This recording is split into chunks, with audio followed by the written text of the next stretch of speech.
Today we're going to be using the random orbital sander. We have a countertop to smooth down.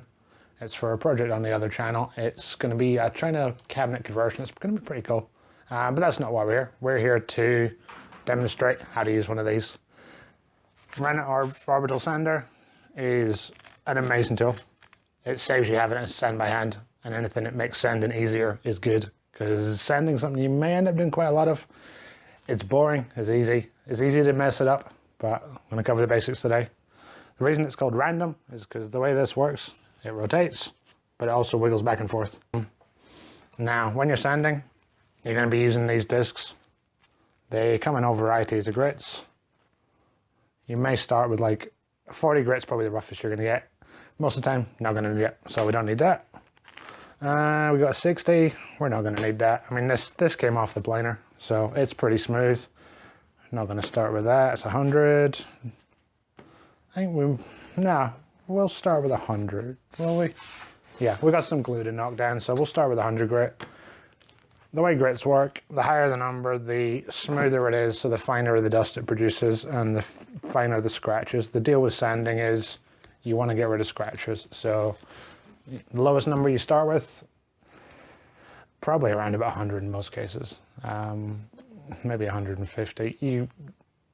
Unless you're working with reclaimed lumber, you don't need to mess with the 20 grits, the 40 grits.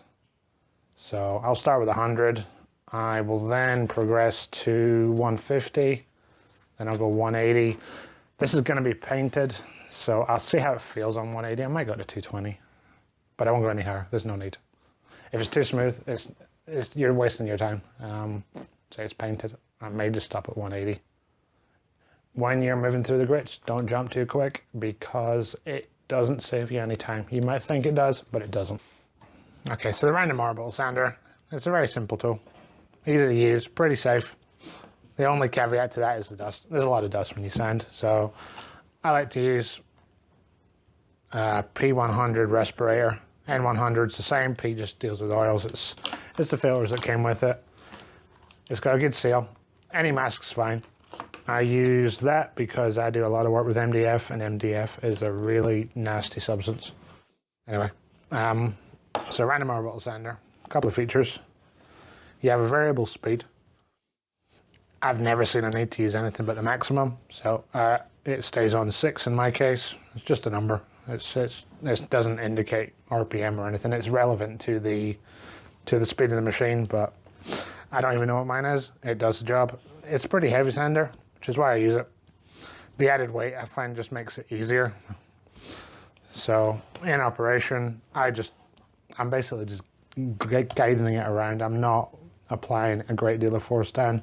The temptation is to really mash down on it, but you can stop these things. You're just going to make big marks in it.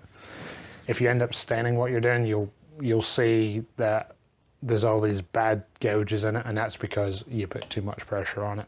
So we're going to start with 100 grit. Putting the paper on, you want to line up your holes with your paper. There's a few different configurations, but in most cases you'll get some lined up.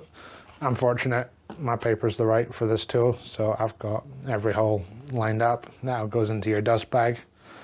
Supposedly dust bags can explode if you don't empty them regularly. I empty mine regularly because I don't want it to explode.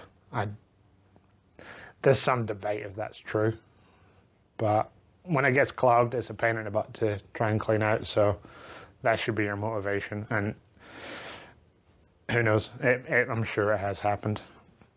Now when you're sanding, you want to be sure you are sanding everything.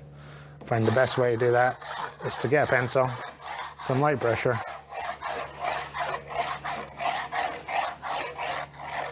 Now these pencil lines will indicate that you're sanding uniformly. If one area's pencil lines have gone but the rest aren't, you need to be focusing on those other areas. The object isn't to get rid of the lines. The lines are there to let you know that you've done that part of the board. People talk about sanding with the grain. On a random orbital sander, it spins in a circle, so the direction you go doesn't matter. I like to do the longest stretch, or whatever's a comfortable reach for me. When you hand sand, you sand with the grain, so you can see the grain lines. But random orbital sander, it doesn't matter the way you do it, just be sure you know where you've been and you cover the entire board. So I'll put my mask on, I'll mute the sound, and I will cut this so you're not watching 10 minutes of me sanding, because that would be boring.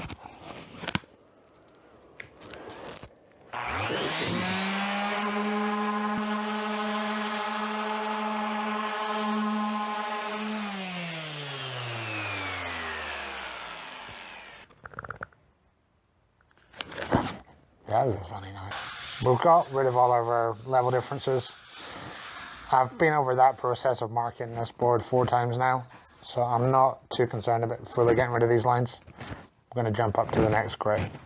Between grits, you want to either get a damp cloth, get a brush, get some compressed air, and just clean off the board.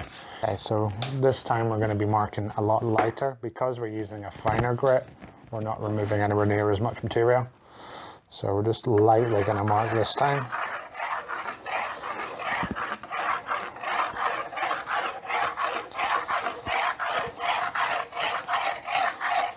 So the line is not the objective, the line's just a tool to make it easier for us. So we're going to go to 150 grit. When you change grits, you don't want to go any, you want to add about 50% to the grit you're working on. So 100, we could go up to 150, so we're going up to 150. Obviously when you're low, if you're at 40, you really have to go to 60. 60, you really have to go to 80. But when you get into higher grits, you can start moving that number quicker.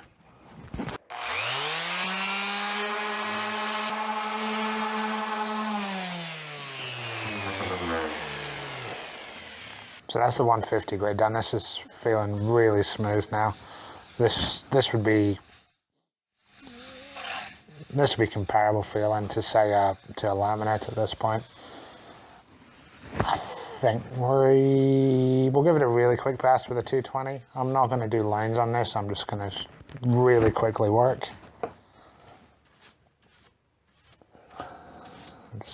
Even though this paper looks pretty old, it's clean.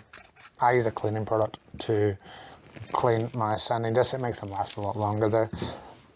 They can add up in price. So abrasive cleaning stick, I would recommend getting one. They're only $6 or $7, but it makes the paper last so much longer. You kind of throw the paper away when the hook and loop on the back goes bad rather than the paper goes bad if you use this. Just simple like this.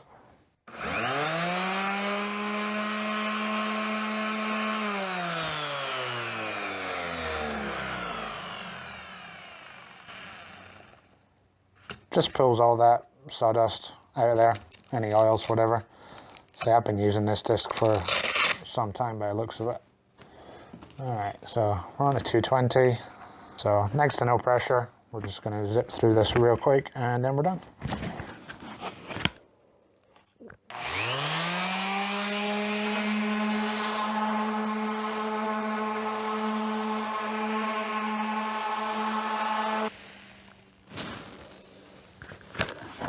And there we have it. That's how you use a random orbital sander. I'm going to empty that dust bag now because I don't want to take the risk of exploding. It's an easy tool, but now you know some basics, you should be able to pick one up and give it a go and have some approximate idea of what you're doing. Best way to learn is by doing, so give it a try.